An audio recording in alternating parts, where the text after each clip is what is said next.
Hello class 8th this is Ruchi and welcome back to this channel. बच्चे, आज इस video में हम देखेंगे अपना इंग्लिश बुक का यूनिट 5, जिसके अंदर हम देखेंगे बच्चे अपना chapter number 14 which is magnifying glass.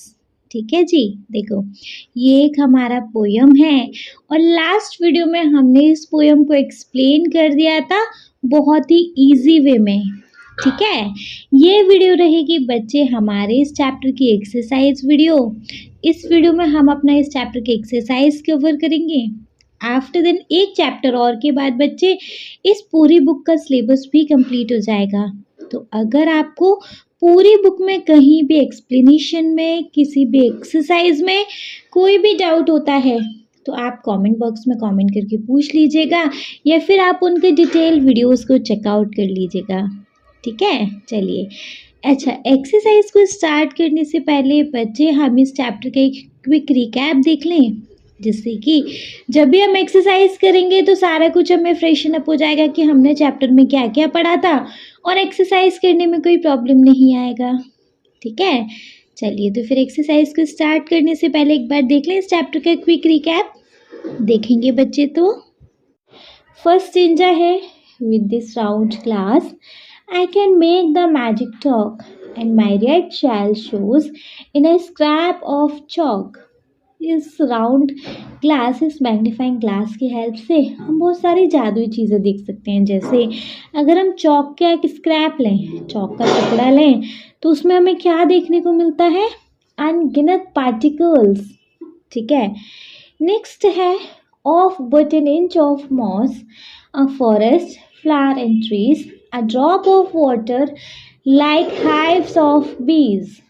ठीक है, अगर हम इंच ऑफ काई भी देखते हैं तो वो हमें कैसी दिखाई देती है? जंगल जैसी दिखाई मालूम होती है, जो कि उसमें जंगल है तो उसमें फूल और पेड़ जैसे दिखते हैं। A drop of water like hives of बीज, अगर हम पानी की बूंद देखें तो वो हमको मधुमक्खी के छत्ते जैसी दिखाई देती है मैग्नीफाइंग ग्लास में। I lie in wait and watch how the deft spider jets the woven web silk from his spinnerets. मैं लेटा हुआ था और ध्यान से देख रहा था कि कैसे एक एक्सपर्ट स्पाइडर अपना रेशम का सा जाला बुन लेती है अपने स्पाइनरेट की हेल्प से। ठीक है, नेक्स्ट है the tiger clause he has and oh the silly flies stumble into his net with all those eyes. जब उसने मैग्नीफाइंग ग्लास से देखा तो क्या देखा कि उसके जो पंजे हैं स्पाइडर के कैसे हैं? टाइगर जैसे हैं। और देखो ये बेवकूफ मक्खी कैसे उसके जाल में फंस गई है। ठीक है, नेक्स्ट है not even the tiniest thing but this glass will make more marvellous and itself surprise. इस मैग्नीफाइंग ग्लास की हेल्प से ना केवल छोटी चीज़, मतलब वो कितनी खूबसूरत लगती है और वो अपनी खूबसूरती को और ज़्यादा निखार देती है। नेक्स्ट है yes and with lenses like it eyeing the moon, it would seem you had walked there in an afternoon. हाँ, इन लेंसेज की हेल्प से अगर हम मून देखें, मैग्नीफाइंग ग्लासेस की हेल्प से अगर हम मून देखें तो वो ऐसा दिखाई मालूम होता है जैसे कि हम आफ्टरनून में उस पर वॉक कर रहे हैं। ठीक है जी, तो बच्चे ये था हमारा शॉर्ट रिकैप। मतलब अभी हमें ये वाला chapter with in a few minutes, 1 और 2 मिनट्स के अंदर ये चैप्टर हमें फ्रेशन अप हो गया, एक्सप्लेनेशन फ्रेशन अप हो गया। ठीक है, तो अब बारी आ जाती है अब इसकी एक्सरसाइज की। एक्सरसाइज में देखेंगे बच्चे क्या है। सबसे पहले एक्सरसाइज में है let us discuss.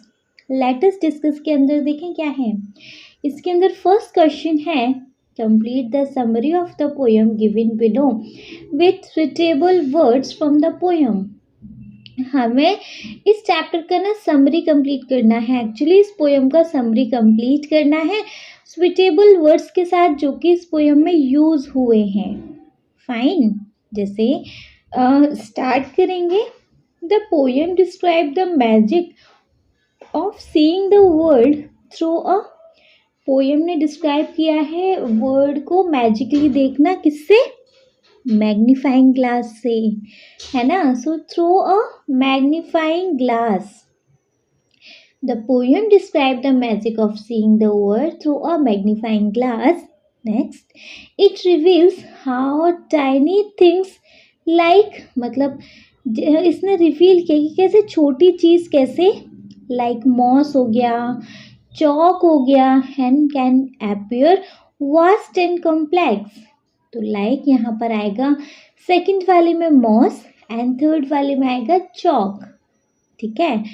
So, it reveals how tiny things like moss and chalk can appear vast and complex. Even a dash of water can seem like a hive of, देखो, even a drop of water, है ना, एक पानी की बूंद भी कैसी दिखती है, hive of, किसका hive होता है जी, bees का. तो even a drop of water can seem like a hive of bees. The poet is impressed at how the spider spins its, मतलब पोइट इम्प्रेस हो गया देखकर कि कैसे जो स्पाइडर है वो स्पिन करता है अपने वेब को, जाले को, है ना. तो इट्स यहाँ पर आएगा सिक्स्थ वाले में वेब. फ्रॉम इट्स, किसकी हेल्प से वेब को स्पिन कर रहा है, अपने स्पाइनरेट्स की हेल्प से, है ना. So from its spinnerets the poem is impressed. The poet is impressed at how the spider spins its web from its spinnerets. The poem ends with the idea that through lens, poem end होती है किस idea के साथ, that through lens the dash could seem within reach. तो यहाँ क्या दिखाई देता है कि जैसे हम उस पर ही हैं, मैग्नीफाइंग ग्लास से उसको देखें तो मून, है ना.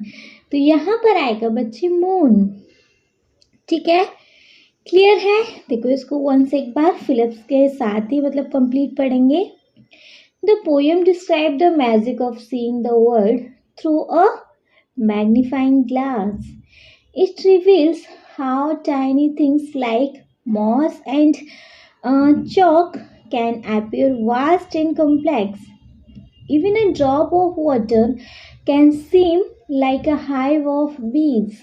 The poet is impressed at how the spider spins its web from its spinnerets. The poem ends with the idea that through lens the moon could seem within reach. ठीक है, clear है बच्चे. चलिए अगर clear है तो second one देखेंगे. Second one है हमारा, ये भी फिलअप ही है. Filling the blanks by choosing the correct answer from the bracket. अभी हमें यहाँ पर ये फिलअप कंप्लीट करने हैं. इनके हमें ब्रैकेट में ऑप्शन दिए हुए हैं, उनमें से एक सुटेबल ऑप्शन है उसको चूज करके. ठीक है, तो जैसे फर्स्ट है, the main idea of the poem is the transformative power of. तो इस पोएम का मेन आइडिया है वो क्या है, ट्रांसफॉर्मेटिव पावर ऑफ. किसकी पावर है यहाँ पर, वंडर्स इन नेचर या फिर क्लोज ऑब्जर्वेशन, बताइए. तो देखो यहाँ पर आएगा क्लोज ऑब्जर्वेशन, है ना, थ्रू द मैग्नीफाइंग ग्लास. तो the main idea of the poem is the transformative power of close observation through the magnifying glass. ठीक है, क्लियर है. चलिए सेकंड वन देखेंगे. The tone of the poem is, जो poem का tone है जी वो कैसा है, वंडर एंड क्यूरियोसिटी भरा है, अदरवाइज पीसफुल और इमोशनल है. पीसफुल शांति वाला और इमोशनल तो नहीं है, तो फिर क्या है, वंडर और क्यूरियोसिटी के साथ है इस पोएम का जो टोन है ना. सो यहाँ आएगा wonder and curiosity. The tone of the poem is wonder and curiosity. ठीक है, थर्ड वन चेक करेंगे. So the third one we have, the poem has dash stanza with dash line in each stanza, hence it is a quatrain. तो देखो poem में actually हमने कितने stanza पढ़े हैं, 6 स्टेंजा पढ़े हैं, जिनके अंदर कितनी कितनी लाइन्स हैं, 4 लाइन्स हैं. तो ऑप्शन देखेंगे 4 स्टेंजा विथ 6 लाइन्स और 6 स्टेंजा विथ 4 लाइन. तो जी 6 एंड 4 का यहाँ पर करेक्ट है ना। 6 स्टेंजा विथ 4 लाइन्स। ठीक है, क्लियर है। चलिए फोर्थ वन देखेंगे। The rhyme scheme of the poem is, जो पोयम की राइमिंग स्कीम है वो क्या है? ABCD, otherwise ABCB। क्या राइम स्कीम है इस पोयम की? वो है बच्चे ABCB। ठीक है, क्लियर है, बढ़िया से।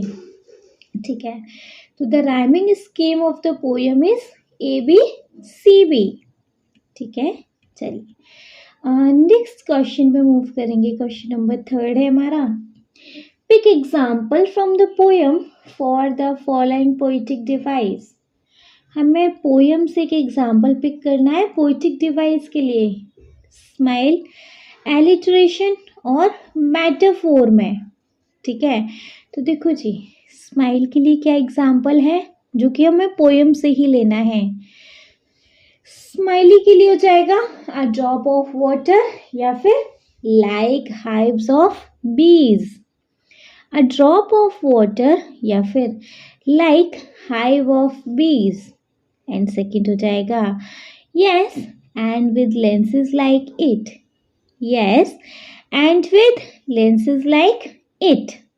ठीक है, एलिटरेशन का एक एग्जाम्पल देंगे तो जी वो होगा, देखो, shall show forest flower, wait and watch, woven web silk, make more marvellous. ठीक है, so shall show, forest flowers, wait and watch, woven web silk, make more marvellous. ठीक है, मेटाफर का क्या एग्जाम्पल रहेगा? तो इसका एग्जाम्पल रहेगा बच्चे, एक हो जाएगा मैजिक टॉक, है ना, जिसमें the magnifying glass is not literally talking actually, लेकिन यहाँ पर क्या मेटाफर यूज किया गया है? Magic talk. And second one है the whole poem is metaphorical in how it compares ordinary things to magical wonders. So, the whole poem is metaphorical in how it compares ordinary things to magical wonders. ठीक है, clear है बढ़िया से? चलिए फिर अगर बढ़िया से क्लियर है तो इसका क्वेश्चन नंबर 4 देखेंगे बच्चे। देखिए क्वेश्चन नंबर 4 है The poem is a rich in visual imaginary, painting vivid pictures of small everyday things magnified into something grand. ठीक है, तो the poem is rich in visual imagery, painting vivid picture of small everyday things magnified into something grand. ठीक है, first है in a line A myriad shell show in a scrap of chalk. एक चौक के scrap में myriad shells दिखाई देते हैं। The magnifying glass reveal, magnifying glass यहाँ क्या रिवील करता है बताइए? देखो यहाँ पर बच्चे मैग्नीफाइंग ग्लास रिवील कर रहा है द हिडन पैटर्न और fossil like structure in something as simple as chalk. The hidden pattern or fossil-like structure in something as simple as chalk. ठीक है, second है how a tiny patches of moss can look like an entire forest under magnification. How a tiny patches of moss can look like an entire forest under magnification. ये हमारे second वाले का answer है। Second वाला क्या है? In the line, a forest, flower and trees, the poet used the imagery of nature to emphasize.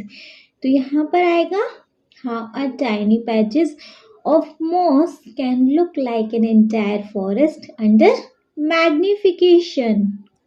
ठीक है, क्लियर है?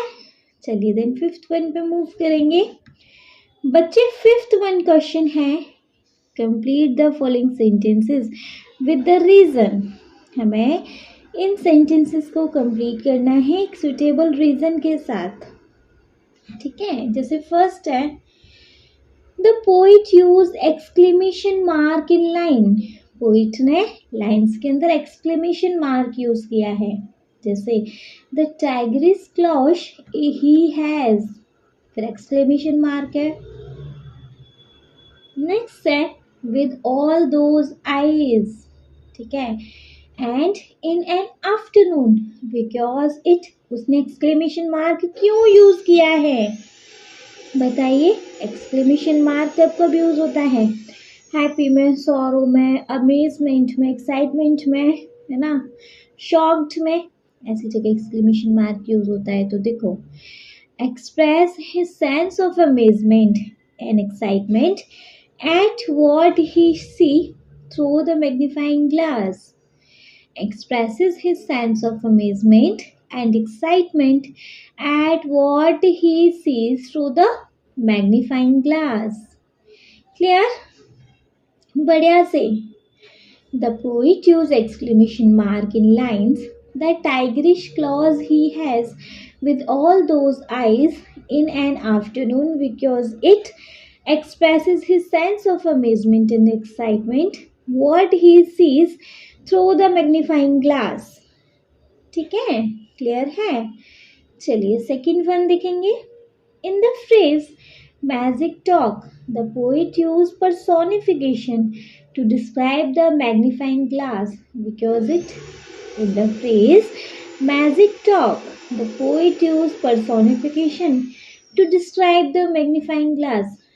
इस फ्रेज में मैजिक टॉक के अंदर पोइट ने पर्सोनिफिकेशन यूज किया है ना, मैग्नीफाइंग ग्लास को डिस्क्राइब करने के लिए।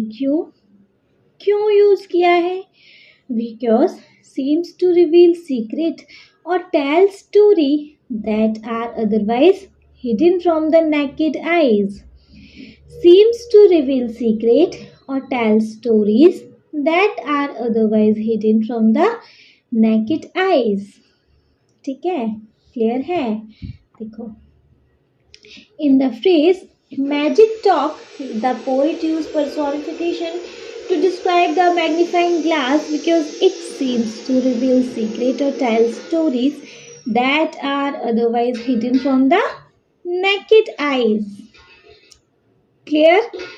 चलिए थर्ड वन देखेंगे। Each stanzas follow a repetitive pattern of introducing a small or ordinary object and then describing the extraordinary detail revealed through magnification.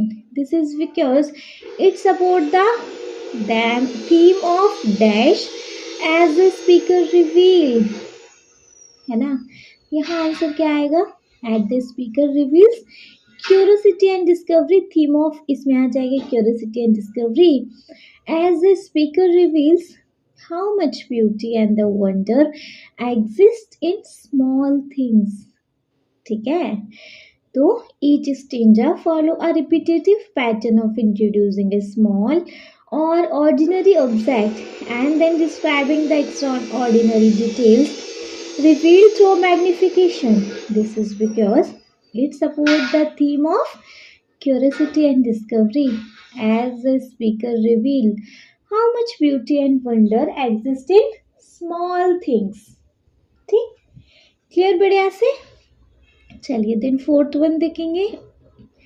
In the final stanza, the poet shift from small everyday object being magnified to a celestial body like moon, because in the final stanza the poet shifts from small everyday object being magnified to a celestial body like moon, because it shows how far human curiosity and observation can go, even reaching space through lenses like telescope. ठीक है, it shows how far human curiosity and observation can go, even reaching space through lenses like telescope. ठीक है, बढ़िया से clear है बच्चे।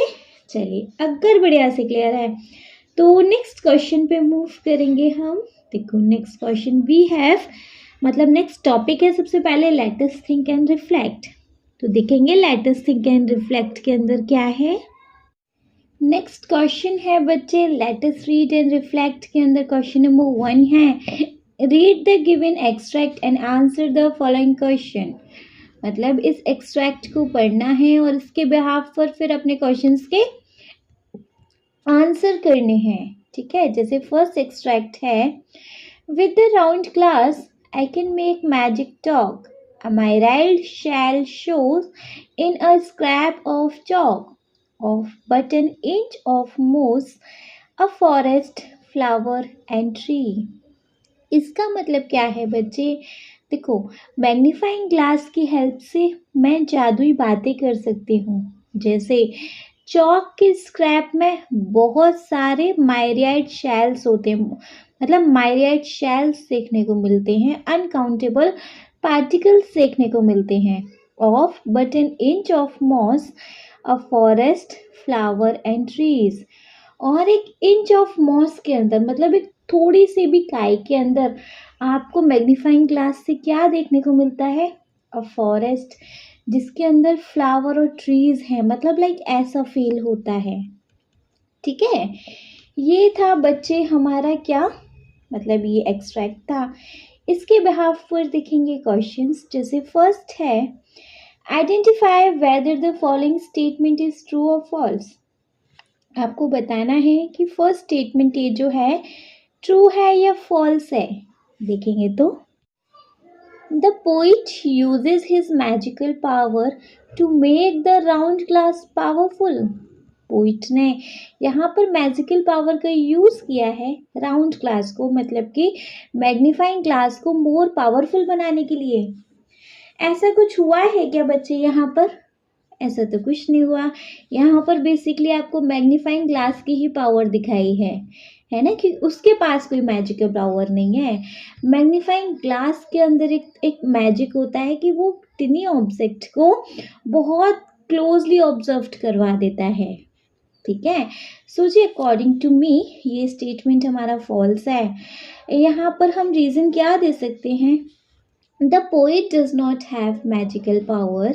The magnifying glass itself reveals the magic of small object when observed closely. ठीक है, सो जी ये statement false है। रीजन है, the poet does not have magical power. The magnifying glass itself reveals the magic of small object when observed closely। ठीक है, बढ़िया से clear. चलिए, अगर बढ़िया से क्लियर है तो सेकंड देखेंगे। सेकंड है, select the line from the extract that express the presence of intricate pattern in ordinary object. वो लाइन बताओ एक्सट्रैक्ट में से जो कि एक्सप्रेस करती है इंट्रिकेट पैटर्न्स को ऑर्डिनरी ऑब्जेक्ट में, है ना। मतलब एक नॉर्मल से ऑब्जेक्ट के अंदर एक इंट्रिकेट अगर पैटर्न है तो वो लाइन बताइए। एक्सट्रैक्ट के अंदर एक ऐसी लाइन है ना बच्चे, कौन सी लाइन है वो? A myriad shell shows in a scrap of chalk। A myriad shell shows in a scrap of chalk, ये है हमारी जी एक्सट्रैक्ट की वो लाइन, आई मीन पोएम का वो एक्सट्रैक्ट से ये लाइन है। A myriad shell shows in a scrap of chalk। This line shows how even a simple piece of chalk can contain complex pattern visible through a magnifying glass. This line shows how even a simple piece of chalk can contain complex pattern visible through a magnifying glass। ठीक है, clear बढ़िया से? चलिए, अगर clear है तो देखेंगे आपने इसका थर्ड क्वेश्चन। बच्चे थर्ड क्वेश्चन है, what does the comparison of an inch of moss to a forest suggest about the speaker's view of the words through the magnifying glass?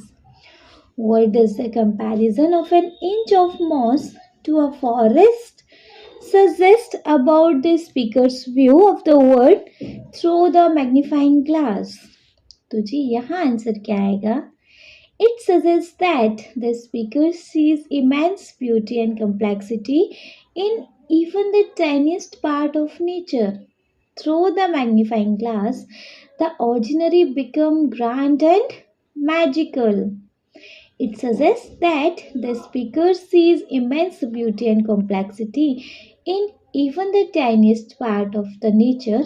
Through the magnifying glass, the ordinaries become grand and magical. ठीक है, clear है बढ़िया से? चलिए, अगर clear है बच्चे तो देखेंगे इसका फोर्थ वन में क्या है. How does the poet feel about the ability of the magnifying glass to reveal hidden wonder? How does the poet feel about the ability of the magnifying glass to reveal the hidden wonder? देखो, यहाँ पर poet ने कैसे magnifying glass का ability बताई है, उसकी ताकत, उसकी कैपेसिटी बताई है कि वो हिडन वंडर्स को रिवील कर सकता है. कैसे? फर्स्ट है सेटिस्फाइड वे में, नो. बी है फैसिनेटेड वे में, सी है ग्रेटफुल और डी है डिटरमाइंड. तो बच्चे करेक्ट ऑप्शन क्या है यहाँ पर? यहाँ पर करेक्ट ऑप्शन है fascinated. B1 is correct. Fascinated. How does the poet feel about the ability of the magnifying glass to reveal hidden wonders? So B1 is correct. Fascinated. ठीक है. The poet expresses awe and wonder at how the magnifying glass reveal the unseen marvels of the natural world. The poet expresses awe and wonder and how the magnifying glasses reveal the unseen marvels of the natural wonder. ठीक है, clear बढ़िया से? चलिए, अगर बढ़िया से clear है बच्चे तो देखेंगे अपना नेक्स्ट वन. देखो, नेक्स्ट क्वेश्चन है हमारे पास, answer the following questions. Answer the following question के अंदर क्वेश्चन नंबर 1 देखेंगे. What is the significance of the spider in the poem? What is the significance of the spider in the poem? इस poem में spider का क्या role है, क्या importance है? देखो, यहाँ पर स्पाइडर जो है वो क्या रिप्रेजेंट करता है? स्किल को, नेचुरल ब्यूटी को, है ना. और पोइट उसको एडमायर करता है कि कैसे जो स्पाइडर है वो अपने वेब को स्पिन करती है अपने स्पैनरेट की हेल्प से, है ना. जबकि वो कितनी छोटी है, उसके जो क्लॉज हैं वो कैसे दिखाई देते हैं मैग्निफिकेशन के थ्रू? टाइगर जैसे, है ना. तो बच्चे यहाँ पर आंसर क्या लिखेंगे हम?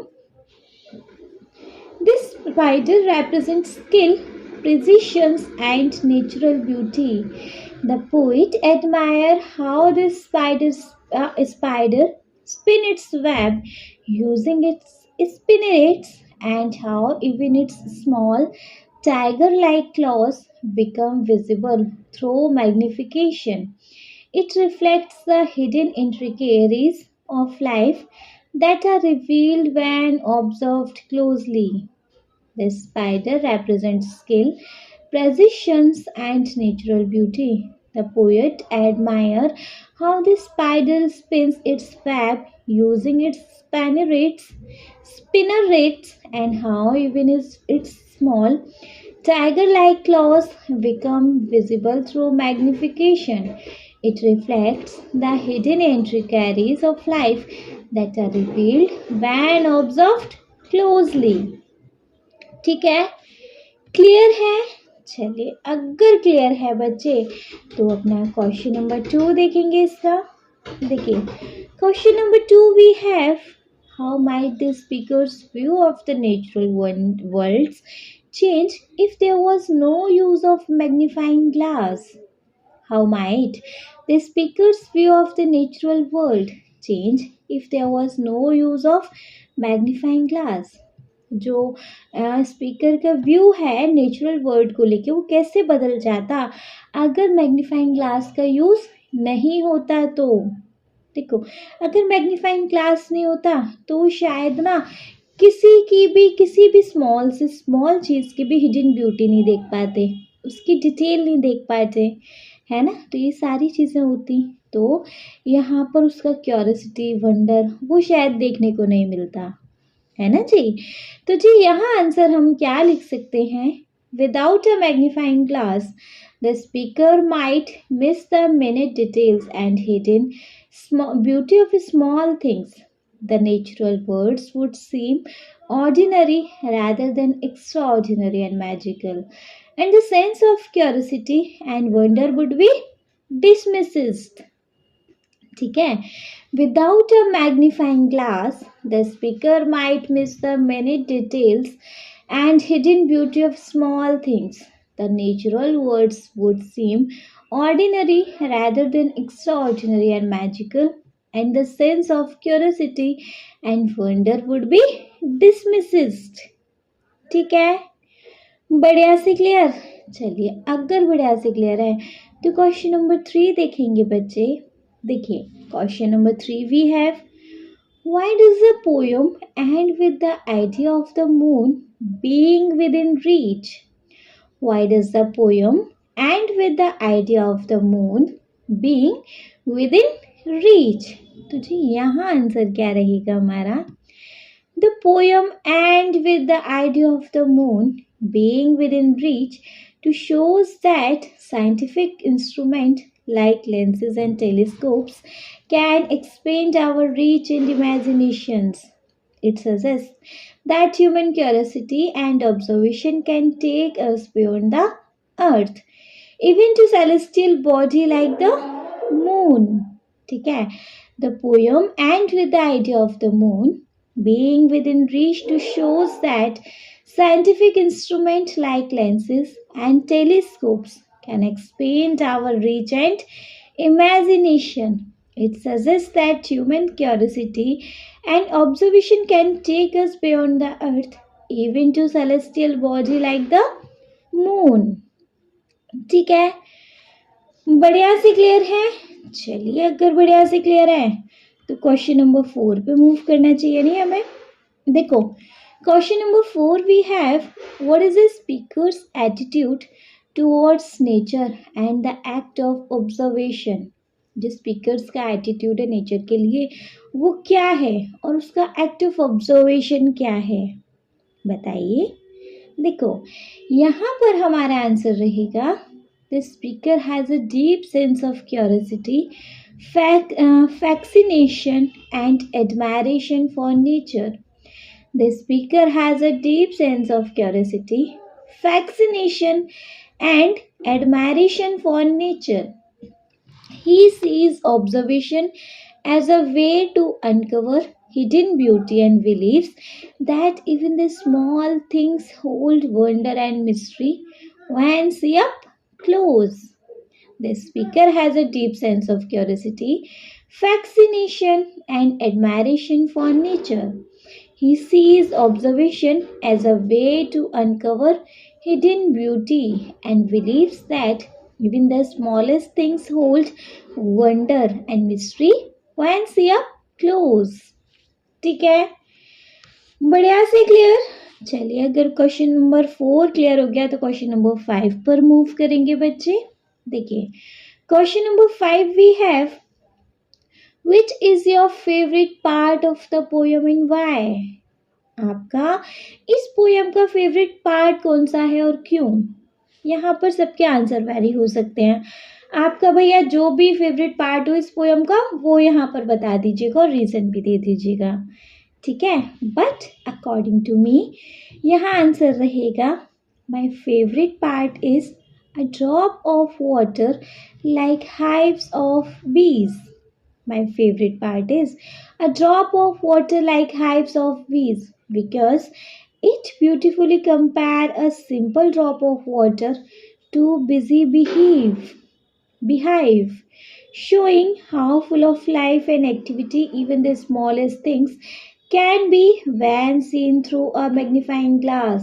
It reminds me to appreciate the hidden wonders all around me.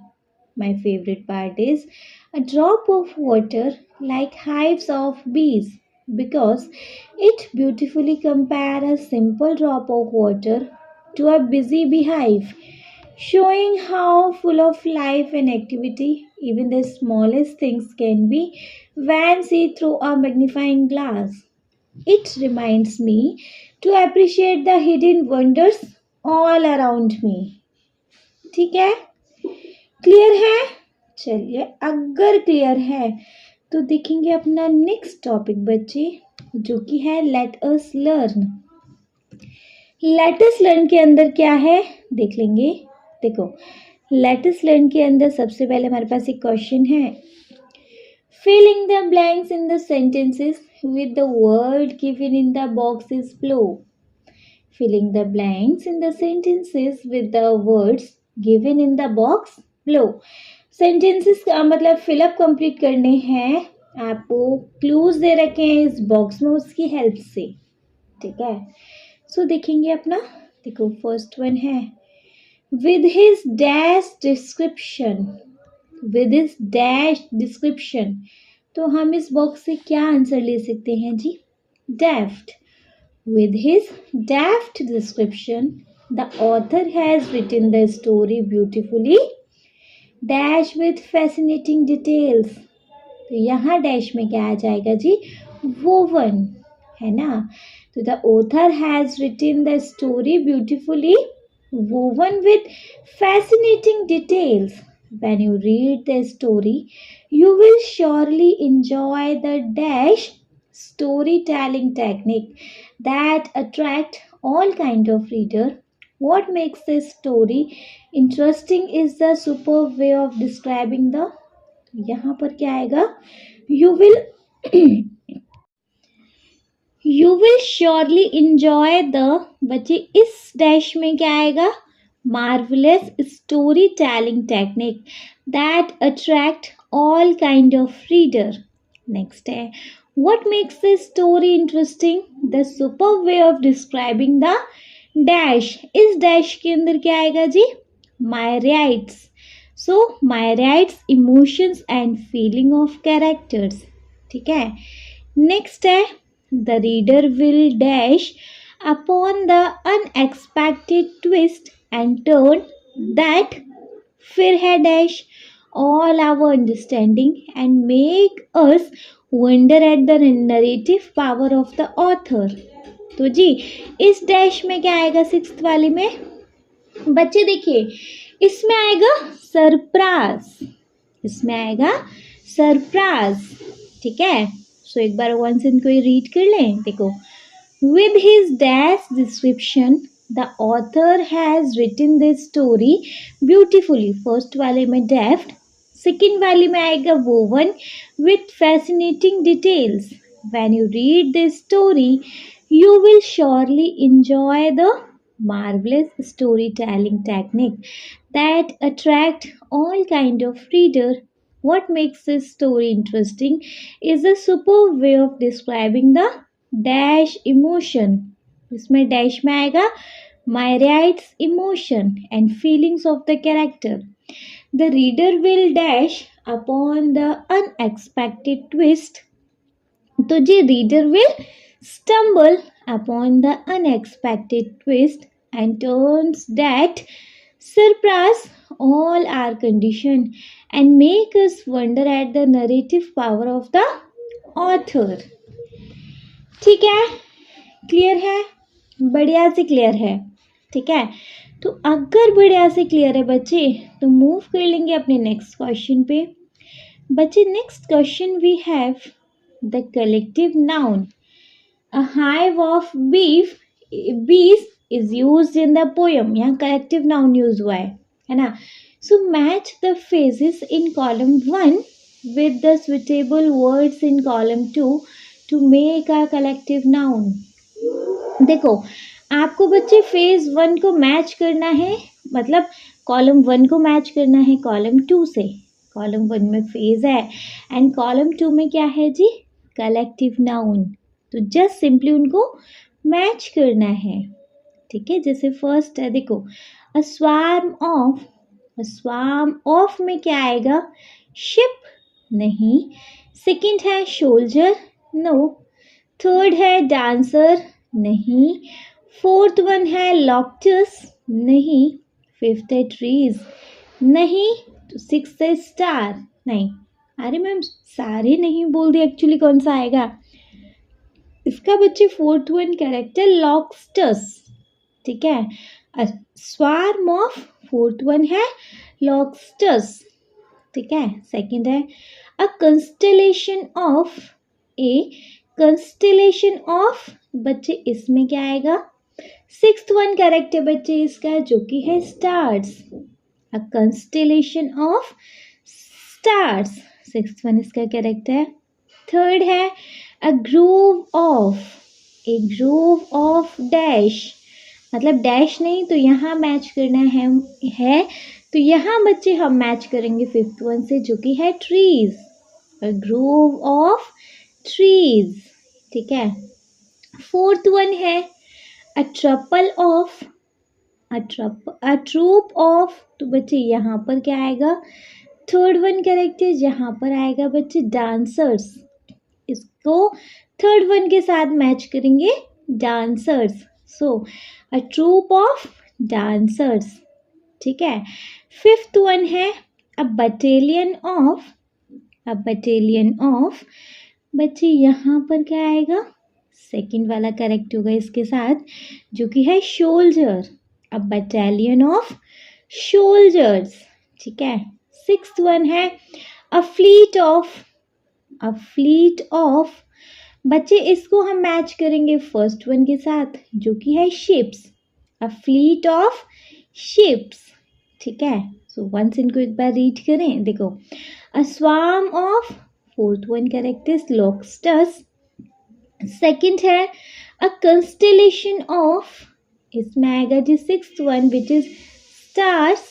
Next है third a grove of, grove of, जिसमें आएगा trees, a grove of trees. Fourth है a troupe of, a troupe of dancers. Fifth है a battalion of soldiers and sixth है a fleet of ships, ठीक है। Clear है, बढ़िया से क्लियर है। चलिए अगर बढ़िया से क्लियर है बच्चे तो थर्ड वन देखेंगे। अपना थर्ड वन क्वेश्चन है the poet use the expressions eyeing the moon in the poem. Match the idiomatic expression with I given in column 1 with their meaning in column 2. You may refers to the dictionary. देखो poet ने यहाँ पे expression use किया है eyeing the moon, ठीक है। तो हमें मैच करना है अपने एंडोमैटिक एक्सप्रेशन को विद आई, जो कि आई है given in column 1 with their meaning in column 2, ठीक है। अपने उसके मीनिंग को कॉलम 2 के साथ मैच करना है। जैसे फर्स्ट है apple of one's eye, apple of one's eye, बच्चे मैं डायरेक्ट बता रही हूँ यहाँ पर।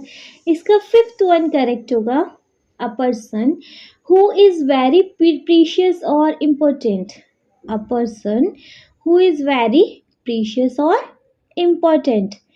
एप्पल ऑफ वंस आई, जिसका फिफ्थ वन करेक्ट है a person who is very precious और इम्पोर्टेंट, ठीक है।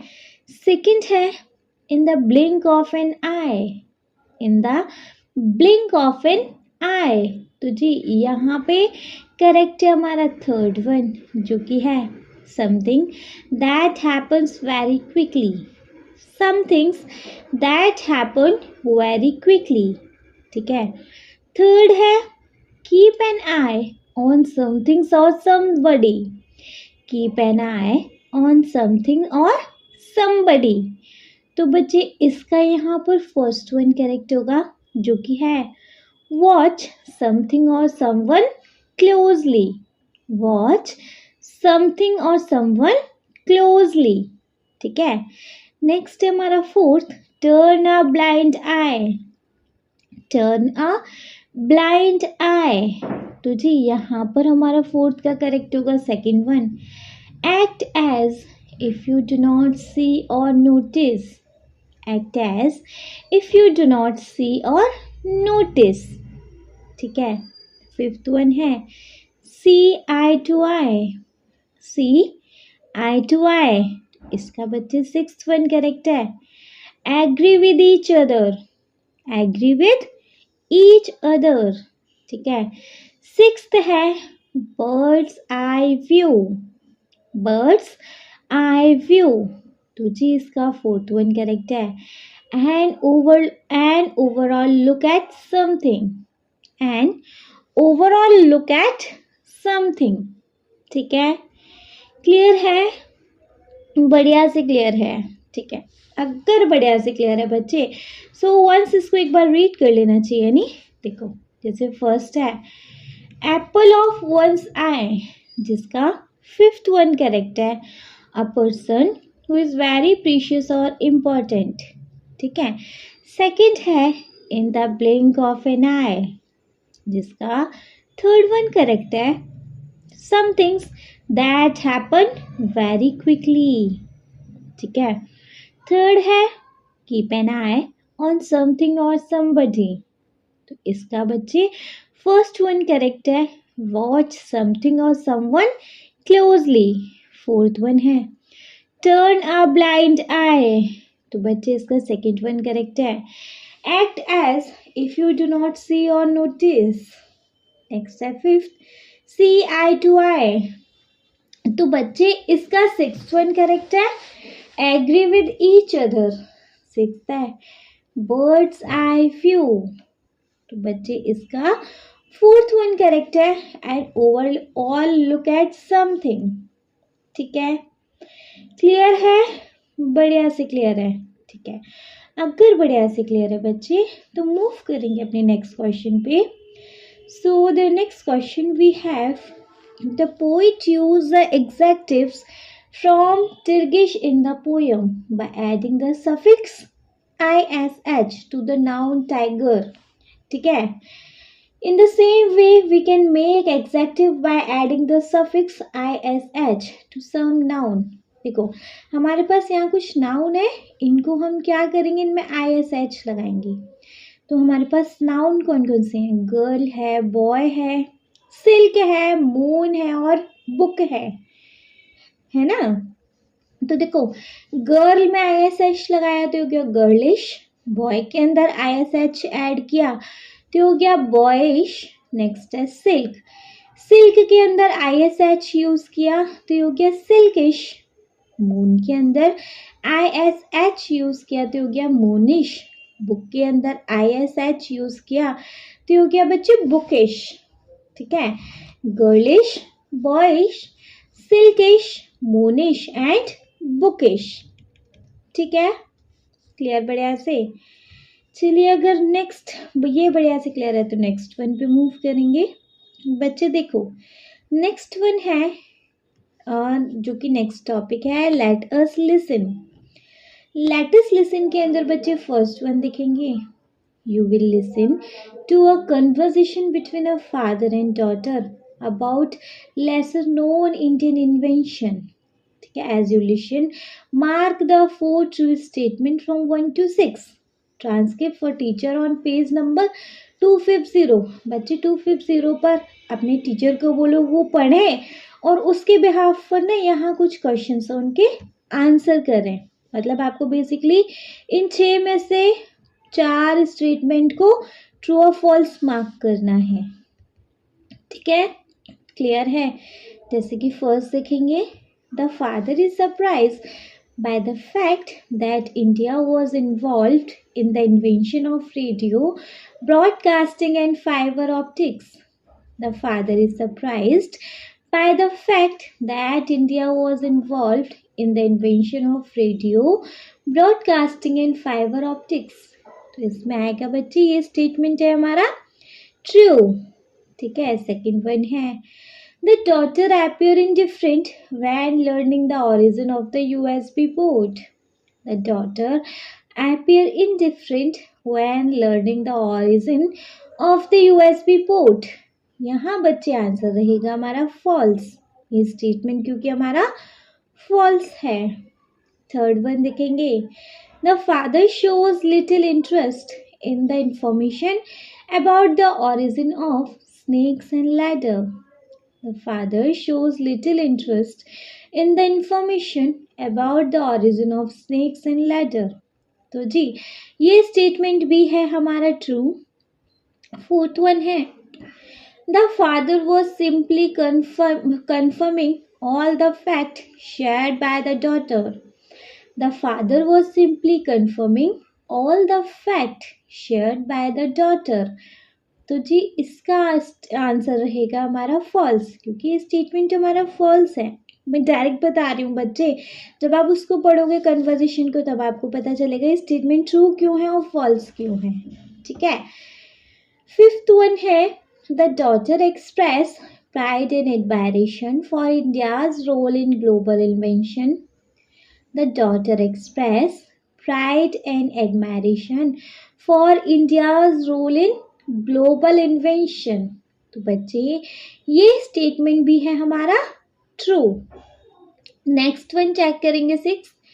The daughter is excited as she share new discoveries about India's contribution with her father.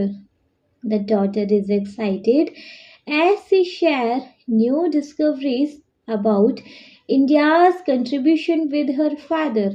तो जी ये स्टेटमेंट भी है हमारा ट्रू. ठीक है.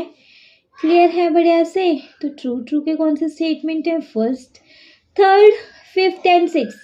ये स्टेटमेंट हमारे ट्रू हैं, बाकी के दो स्टेटमेंट हमारे फॉल्स हैं. ठीक है.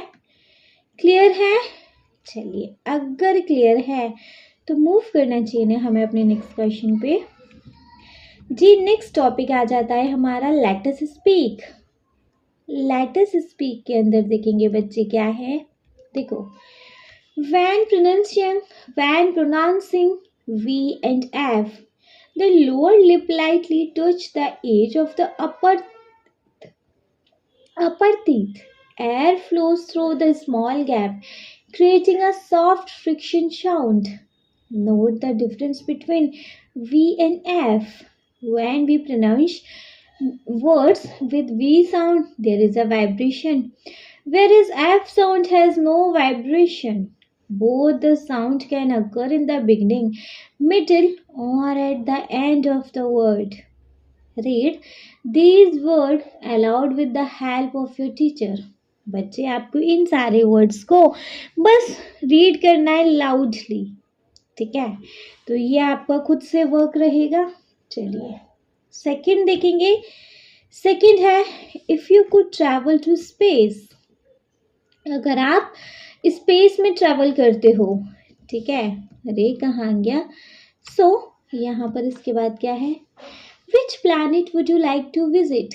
आप किस प्लैनेट पे जाना चाहेंगे एंड व्हाई, क्यों. What preparation would you like to make. आप उसके लिए क्या प्रिपरेशन करेंगे. Speak about any 5 things that you would like to take along. आप 5 चीज़ के बारे में बताओ जो आप करना चाहेंगे. तो जी इसको आप खुद से कर सकते हैं, बट स्टिल इसको हम करवा देते हैं.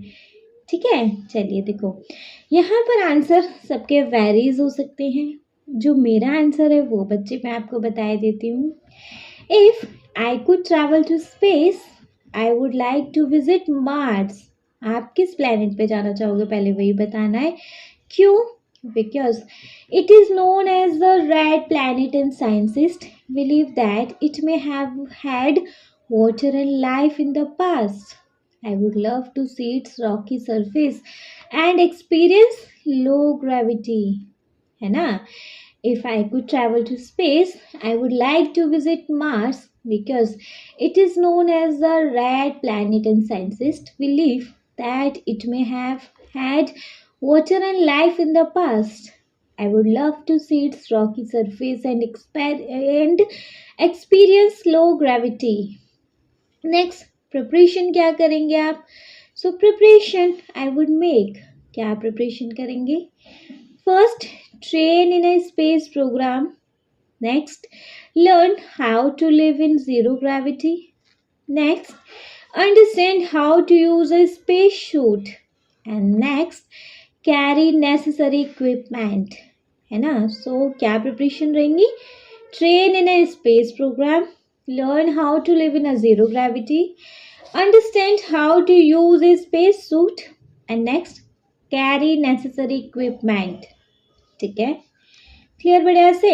चलिए तो and 5 things which you would take along. क्या क्या लेके जाना चाहेंगे आप वहाँ? तो देखो, फर्स्ट वन रहेगा ऑक्सीजन सप्लाई, नेक्स्ट रहेगा स्पेस फूड, नेक्स्ट रहेगा camera to record my journey, next रहेगा a communication device, and next रहेगा a journal to write about my experience. तो क्या क्या आप वहाँ लेके जाना चाहेंगे? Oxygen supply, space food, a camera to record my journey, a communication device, a journal to write about my experience। ठीक है, क्लियर है? बढ़िया से। चलिए देन थर्ड वाले पे मूव करेंगे। थर्ड वाला है if you could invent something, अगर तुमको कुछ इन्वेंट करें आप, then what would like to invent and how. तो तुम क्या चीज़ इन्वेंट करना चाहोगे और क्यों, कैसे?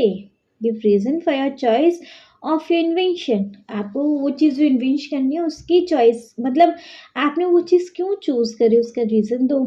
Speak about your wonder invention, और अपने वंडर इन्वेंशन के बारे में कुछ बताओ। तो देखो यहाँ पर बच्चे क्या आंसर रहेगा हमारा? If I could invent something, I would invent a pollution cleaner drone. If it would fly around cities and observe harmful gases and dust particles from the air to keep the environment clean. I would invent it because pollution is big problem today, and clean air is necessary for a healthy life. This drone would help people breathe better and reduce diseases। ठीक है, it would use sensor to detect polluted areas and special filter to clean the air. It would be solar powered to make it environment friendly. Next, this invention would truly be a gift to the earth। ठीक है, once इसको एक बार read करें। देखो, if I could invent something, I would invent a pollution cleaner drone.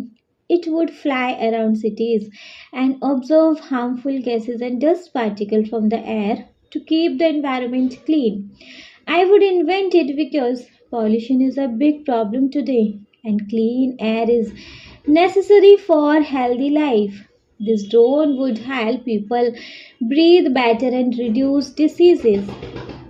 It would use sensor to detect polluted areas and special filters to clean the air. It would be solar powered to make it environment friendly. Next, this invention would truly be a gift to the earth। ठीक है, clear है? बढ़िया से clear है। चलिए, अगर बढ़िया से क्लियर है बच्चे, तो मूव करेंगे अपने नेक्स्ट टॉपिक पे। बच्चे, नेक्स्ट टॉपिक है हमारा लेट अस राइट। देखेंगे तो बच्चे लेट अस राइट के अंदर देखेंगे हमारे पास क्या है। देखो, इन अ कन्वेंशन, फर्स्ट है in a conversation we communicate through dialogues. Conversation के अंदर हम कम्युनिकेट करते हैं डायलॉग के through. While writing a conversation we need to ensure that dialogue are engaging and serve a purpose. जब हम कन्वर्जेशन को रिटन में लिखते हैं तो हम ये चीज़ इंश्योर करते हैं कि डायलॉग इंगेज होने चाहिए टू सर्व अ पर्पस। ठीक है, सो पॉइंट टू रिमेंबर, कुछ पॉइंट हैं जो याद रखने के हैं। Mention where, when and with whom the conversation is taking place। ये चीज़ मेंशन करनी है, कहाँ, कब, किसके साथ कन्वर्सेशन हो रही है। ठीक है, सेकंड है identify the word, choice and tone, formal और इनफॉर्मल। हमें ये चीज़ चॉइस करनी है कि हमारे जो वर्ड और टोन रहेगा वो हमारा फॉर्मल रहेगा, अदरवाइज इनफॉर्मल रहेगा। ठीक है, दो चीज़ क्लियर हो गई बढ़िया से। नेक्स्ट है इंक्लूड की information, point of agreement and disagreement etcetera. हमें ये की इंफॉर्मेशन इंक्लूड करनी है जहाँ पे एग्रीमेंट के पॉइंट्स होंगे, डिसएग्रीमेंट के पॉइंट्स होंगे। नेक्स्ट है use words in bracket to express emotion और action such as joyful, sit down. ऐसे ब्रैकेट्स मतलब अगर कोई भी ऐसे इमोशन आपको एक्सप्रेस करने, कोई एक्शन आपको एक्सप्रेस करना है तो वहाँ पर आपको वो चीज़ ब्रैकेट में डालना होगा, लाइक जॉयफुली और सिट डाउन टाइप ऐसा। नेक्स्ट है, you may use filler words like उफ, एर, ऑफ, एक्सेट्रा। तो आप ऐसे फिलर वर्ड्स का भी यूज़ कर सकते हैं। ठीक है, नेक्स्ट है, Deepa and Asma, member of the science club, have a conversation to take a decision about making a model for an upcoming science fair. है ना, दीपा और आसमा एक साइंस क्लब की मेंबर हैं, वो कन्वर्जेशन कर रही हैं कि उनको एक डिसीजन लेना है एक मॉडल बनाने के लिए जो साइंस का फेयर आने वाला है, साइंस मेला आने वाला है, उसके लिए। Create this conversation between Deepa and Asma. So बच्चे, आपको दीपा और आसमा के बीच में कन्वर्जेशन को क्रिएट करना है। ठीक है, कैसे कर सकते हैं? You may begin the conversation like this. आप अपनी कन्वर्जेशन को इस तरीके से स्टार्ट कर सकते हैं, जैसे दीपा कह रही है पहले, hi Asma, our science teacher mention that you have wonderful idea for the science fair project. Deepa कह रही है, हाय आसमा, हमारे साइंस टीचर ने मेंशन किया कि तुम्हारे पास वंडरफुल आइडिया है साइंस फेयर प्रोजेक्ट के लिए। आसमा कह रही है हेजिटेटिंगली, मतलब थोड़ा हिचकिचाते हुए, इमोशंस को ब्रैकेट में कवर अप करने हैं। ठीक है, सो आसमा ने कहा, yes I do but I am not sure if it is a good enough. हाँ, मेरे पास है तो, लेकिन एक्चुअली मैं श्योर नहीं हूँ कि ये सही रहेगा या नहीं। फिर दीपा ने एनकरेजिंगली थोड़ा उसको हिम्मत देते होगा, don't worry Asma.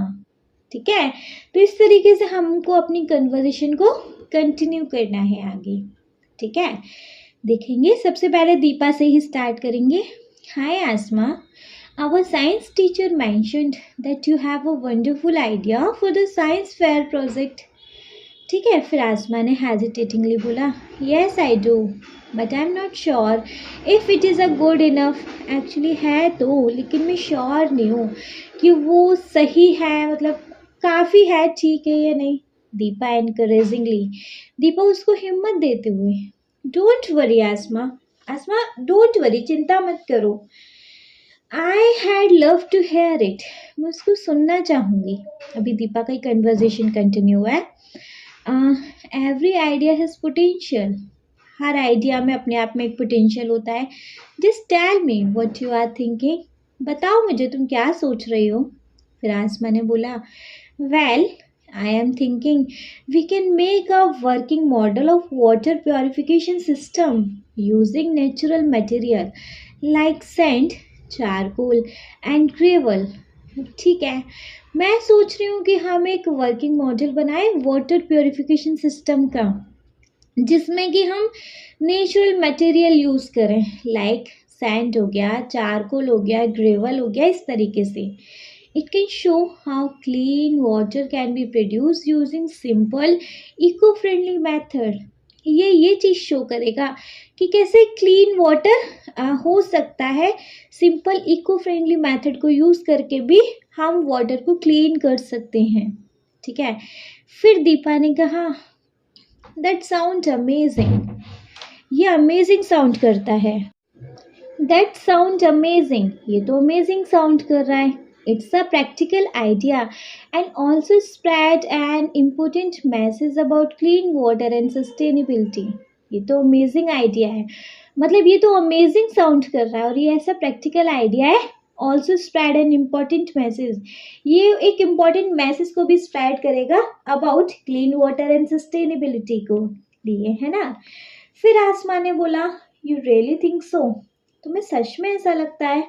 I was worried it might be too simple compare to some of the high tech model other might present. तुम्हें सच में ऐसा लगता है क्या? एक्चुअली मुझे तो बहुत टेंशन थी कि ये कुछ ज़्यादा सिंपल नहीं है एज़ कम्पेयर टू और लोगों के जो हाईटेक मॉडल बनाएंगे, है ना। फिर दीपा ने कहा, simple doesn't mean boring, simple का मतलब ये नहीं होता है boring. If we present it well and explain the science clearly, it can actually stand out. Simple का मतलब बोरिंग तो नहीं होता, अगर हम उसको अच्छे से प्रेजेंट कर रहे हैं और अच्छे से एक्सप्लेन कर रहे हैं साइंस के उत्तर अच्छे से, बहुत clearly, it can actually stand out. ये सच में वाकई में बहुत अमेजिंग रहने वाला है, स्टैंड आउट रहेगा। It's something everyone can relate to. ये कुछ ऐसा है जिससे कि सब लोग रिलेट कर सकते हैं, ठीक है। देन आसमा ने कहा दैट मेक सेंस। हाँ बात तो है, मतलब सही तो कह रही हो। Maybe we can also show water samples before and after filtration to highlight the difference. हाँ बात तो सही कह रही हो। और हाँ, हम ऐसा भी कर सकते हैं कि हम कुछ वाटर सैंपल्स भी दिखा सकते हैं वाटर को बिफोर एंड आफ्टर फिल्ट्रेशन के, है ना, जिससे कि हम एक डिफरेंस को भी हाईलाइट कर पाएंगे। नेक्स्ट फिर दीपा ने कहा ग्रेट आइडिया, तो बड़ा बढ़िया आइडिया है। And we can add labels and poster explaining each layer function in the filtration process. बढ़िया आइडिया है। और ना हम इसमें ना कुछ लेबल और पोस्टर भी ऐड कर सकते हैं हर एक लेयर की फंक्शन को समझाने के लिए, जो कि फिल्ट्रेशन प्रोसेस में यूज होगी, ठीक है। आफ्टर देन बच्चे आसमा ने कहा यस, हाँ, maybe even a small interactive section where visitor can try pouring it some dirty water and see it come out clean, है ना। हाँ बढ़िया। और शायद ये छोटा सा इंटरेक्टिव सेक्शन भी हो सकता है जहाँ पर जो विजिटर होंगे वो कुछ डर्टी वाटर के अंदर ऐड करेंगे और वो फिर मतलब वो क्लीन होता दिखाई देगा। So yes, maybe even a small interactive section where visitor can try pouring in some dirty water and see it come out clean. Then Deepa ने कहा परफेक्ट। दीपा ने कहा बढ़िया, let's start planning the material we'll needed and divide the work. Deepa ने कहा perfect, एकदम बढ़िया, चलो प्लानिंग शुरू कर देते हैं। जो मटेरियल की ज़रूरत है, मतलब वो उस मटेरियल को काम पे लग जाते हैं, ओवरऑल अपने काम को डिवाइड कर लेते हैं। आई एम एक्साइटेड ऑलरेडी, मैं तो पहले से ही बहुत एक्साइटेड हूँ। दीपा ने कहा perfect, let's start planning the material we'll needed and divide the work. I am excited already. Then Asma ने कहा मी टू दीपा, मैं भी Deepa. Thanks for encouraging me. Thanks मुझे हिम्मत देने के लिए, मतलब जो आइडिया मुझे आ रहा था वो तो एक्चुअली मुझे बड़ा डल सा लग रहा था, लेकिन तुमने मुझे एनकरेज किया, मोटिवेट किया और तुमको भी मेरा आइडिया पसंद आया और फाइनली हम इस आइडिया पे काम कर रहे हैं, है ना। So I am glad we are doing this together. मैं बहुत खुश हूँ कि मैं इस काम को तुम्हारे साथ कर रही हूँ। आसमा ने कहा me to Deepa, thanks for encouraging me. I am glad we are doing this together. After then Deepa ने कहा any time, let's make this science fair project awesome. Deepa ने कहा, जब उसने थैंक यू बोला तो एनी टाइम, कभी भी, let's make this science fair project awesome. चलो अब इस साइंस फेयर प्रोजेक्ट को मिलके ऑसम बना देते हैं, ठीक है। So any time let's make this science fair project awesome, ठीक है, क्लियर, बढ़िया से। इसके साथ बच्चे हमारा कन्वर्सेशन हो गया दी एंड, ठीक है। चलिए अगर कन्वर्सेशन दी एंड हो गया तो देखना चाहिए नहीं अपना नेक्स्ट, मतलब नेक्स्ट क्या है हमारे पास। देखो नेक्स्ट है बच्चे हमारे पास let us explore. So let us explore को रीड कर लिया जाए, करेंगे बच्चे। तो बच्चे लेट अस एक्सप्लोर के अंदर फर्स्ट है children with low vision may benefit from different type of visual aids such as magnifying spectacles and stand magnifier, handheld magnifier and telescopes. Magnifying spectacles are used for reading. जो magnifying spectacles होते हैं, specs होते हैं, वो reading के लिए use होते हैं।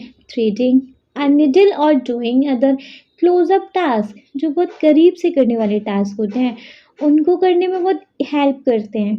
stand magnifier rest above the object and are hands-free and help to keep the magnifying lens at a proper distance. Handheld magnifier with and without built-in lights are usually smaller and lighter to move over printed material. They can be moved more easily. Telescopes are used to see objects or signs far away. Some telescopes can be attached to eye glasses. Just basically बच्चे explore करने के लिए, आपको समझने के लिए है. Next we have a did you know that telescope also use lenses. क्या तुम्हें पता है कि टेलीस्कोप जो होता है उस वो भी लेंस यूज करता है. जैसे फर्स्ट है the largest telescope in India for studying celestial objects is located in the district of Nainital, Uttarakhand. Commissioned in 2016, it is mentioned and operated by ARISE, Aryabhatta Research Institute of Observational Science. Second है the India Astronomical Observatory is a high-altitude astronomy station located in Hanel, Ladakh, India. It is situated at an elevation of 4,500 meters and support optical, infrared and gamma ray telescopes. Third है the largest, most powerful and most complex telescope ever launched into space is a James Webb Space Telescope. NASA launched it on 25 December 2021. It orbits the Sun at the distance of 1.5 million kilometers from Earth. To learn more, visit to the link below. इसके बारे में और ज़्यादा जानने के लिए बच्चे इस लिंक पर आपको टच करना है. ठीक है. फिर टेलीस्कोप के बारे में फोर्थ पॉइंट पे इसको भी रीड कर लीजिएगा. आफ्टर देन थर्ड है read about ancient Indian scholar. मतलब ये इंडियन स्कॉलर है, इनके बारे में आप अगर कुछ पढ़ना चाहें तो पढ़ लीजिएगा. ठीक है. बेसिकली ये आपका एक्सप्लोर करने का टॉपिक है. ठीक है जी. इसके साथ हमारे इस चैप्टर का तो दी एंड हो चुका है. स्टिल आपको कोई भी डाउट है तो बच्चे हमारे पास कमेंट बॉक्स है, आप कमेंट बॉक्स में कमेंट करके पूछ सकते हैं. कोई डाउट नहीं है तो बच्चे आप इस वीडियो को एक लाइक करेंगे, चैनल को सब्सक्राइब तो ज़रूर ही करेंगे और आपके जिन फ्रेंड्स के लिए वीडियो हेल्पफुल रहेगा उनको इस वीडियो को उठा के शेयर कर देंगे. ठीक है. देखो बच्चे इसके बाद बस एक चैप्टर और बचा है. इसके बाद हो गया हमारे इंग्लिश की बुक का एकदम दी एंड. इंग्लिश का हमारा सारा सिलेबस कंप्लीट है. आई होप आपको पूरे इंग्लिश की बुक में कहीं भी कोई भी एक्सप्लेनेशन में, कहीं भी कोई भी एक्सरसाइज वीडियो में अगर कोई प्रॉब्लम आया हो तो बच्चे आप उनसे रिलेटेड वीडियोस को चेकआउट कर सकते हैं. और अगर आपको वो वीडियोस नहीं मिल पा रही तो बच्चे आप कमेंट बॉक्स में कमेंट करके पूछ लीजिएगा.